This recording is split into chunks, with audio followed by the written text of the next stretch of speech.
Hello दोस्तों, स्वागत बाटे अपने सब केहू के हमने के भोजपुरिया चैनल में।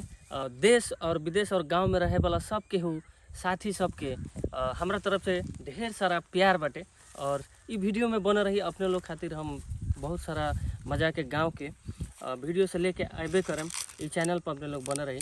और हमार नाम भइल अरमान। और हम आज विशेष आयल बने आज गांव में जौन गांव के जौन लाइफ जौन किसान लोग के जौन खेती बाड़ी के जौन संघर्ष होखल है, लाइफ लोग के कैसन कटल है गांव में, तो अपने लोग वीडियो में बना रही। खेत के बारे में भी अपने लोग के देखा में बहुत सारा अपने लोग के जौन भी बाटे हमने के जौन खेत में होखल है, गाँव में होखल है, वो विषय के ऊपर हमने बात भी करम। और अपने लोग के ई वीडियो के माध्यम से हम गाँव के शेयर कराएम अपने लोग के।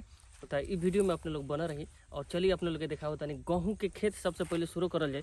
काहे कि बहुत सारा हमने के गांव में बाटे खेत सब बाटे, पानी पाट गल बाटे गाँव में। कुछ गेहूँ बाटे पानी पटला के बाद पियर हो गल बाटे। पियर होखे के कारण बा कि अभी ठंडी के मौसम चल रहा बाटे। ठंडी भेला के वजह से गेहूँ में बाटे जौन जी खाद फर्टिलाइजर में लगावे के खोजल, अगर वो टाइम पर ना दिए तो पूरा जौन गेहूँ बाटे न पियर हो जाए और बढ़िया से ना हो। तो वीडियो में बना रही अपने लोग के देखेबे करम। चलिए, धन्यवाद। तो अपने लोग अभी देख सकता नहीं कि जौन बाटे ई गेहूँ जितना लागल बाटे वहाँ तक ये सब अपने खेत बाटे। और हई खेत जौन बाटे यहाँ खेत अपने लोग जौन देखता नहीं, ई खेत में थोड़ा हरियाली बाटे। काहे कि खेत ऊँच बाटे, इमें के पानी सब निकल गए बाटे। और जहाँ तक अपने लोग हई खेत में देखम तो ई खेत में अपने लोग के पियर गेहूँ नजर आई।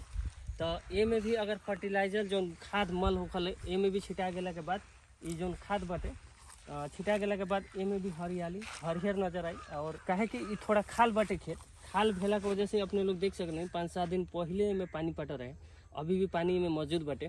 तो ये खाल भेला के वजह से हाई जौन खेत बाटे ये खेत थोड़ा सा ऊँच बाटे, इनमें ऊँच भेला के वजह से पानी निकल गल बा।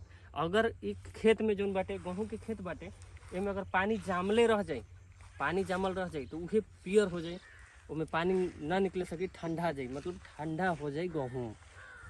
धन्यवाद अपने सब केहू के पूरा वीडियो देखे के लिए। आशा करता नहीं कि अपने लोग की वीडियो अच्छा लागल हो। ये हम छोट मोट एगो कोशिश रख, और ये हम पहला वीडियो बाटे और कोशिश हम यह रख कि अपने लोग के बहुत अच्छा से देखाई।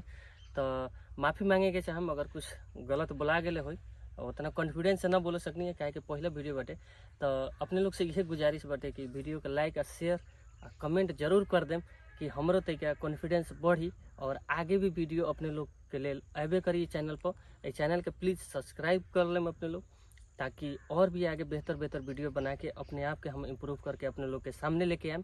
तो प्लीज़ कमेंट और लाइक और सब्सक्राइब जरूर कर दें। धन्यवाद।